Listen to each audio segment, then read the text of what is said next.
बूढ़े गिद्ध की सलाह। एक बार गिद्धों का झुंड उड़ता उड़ता एक टापू पर जा पहुंचा। टापू समुद्र के बीचों बीच स्थित था। वहाँ ढेर सारी मछलियाँ, मेंढक और समुद्री जीव थे।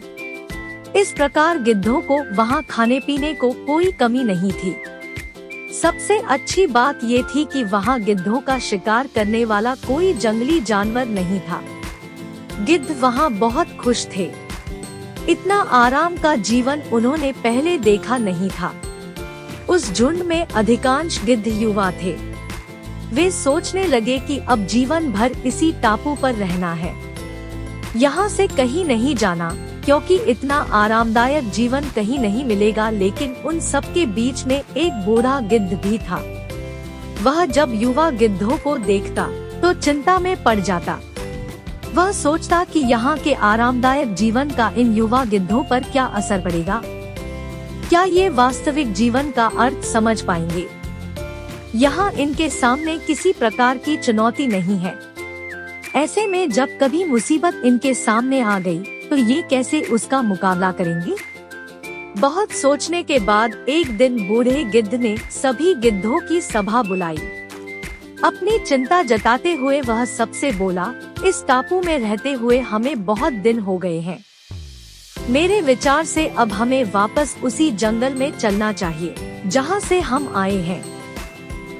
यहाँ हम बिना चुनौती का जीवन जी रहे हैं। ऐसे में हम कभी भी मुसीबत के लिए तैयार नहीं हो पाएंगे।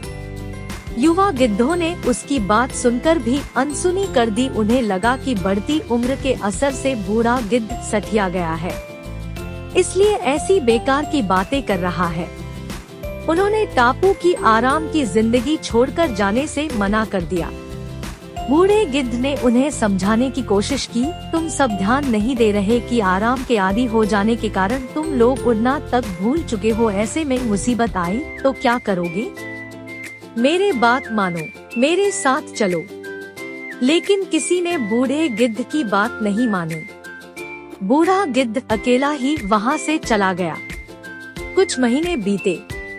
एक दिन बूढ़े गिद्ध ने टापू पर गए गिद्धों की खोज खबर लेने की सोची और उड़ता उड़ता उस टापू पर पहुँचा। टापू पर जाकर उसने देखा कि वहाँ का नजारा बदला हुआ था।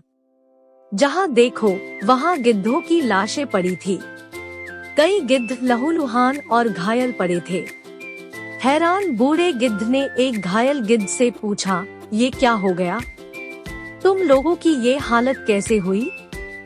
घायल गिद्ध ने बताया, आपके जाने के बाद हम इस टापू पर बड़े मजे की जिंदगी जी रहे थे। लेकिन एक दिन एक जहाज यहाँ आया। उस जहाज से यहाँ चीते छोड़ दिए गए। शुरू में तो उन चीतों ने हमें कुछ नहीं किया, लेकिन कुछ दिनों बाद जब उन्हें आभास हुआ कि हम उड़ना भूल चुके हैं, हमारे पंजे और नाखून इतने कमजोर पड़ गए हैं कि हम तो किसी पर हमला भी नहीं कर सकते और न ही अपना बचाव कर सकते हैं, तो उन्होंने हमें एक एक कर मारकर खाना शुरू कर दिया। उनके ही कारण हमारा ये हाल है। शायद आपकी बात न मानने का फल हमें मिला है। कहानी से सीख। अक्सर कंफर्ट जोन में जाने के बाद उससे बाहर आ पाना मुश्किल होता है। ऐसे में चुनौतियां आने पर उसका सामना कर पाना आसान नहीं होता। इसलिए कभी भी कंफर्ट जोन में जाकर खुश न हो जाएं। खुद को हमेशा चुनौती, चैलेंज देते रहे और मुसीबत के लिए तैयार रहें।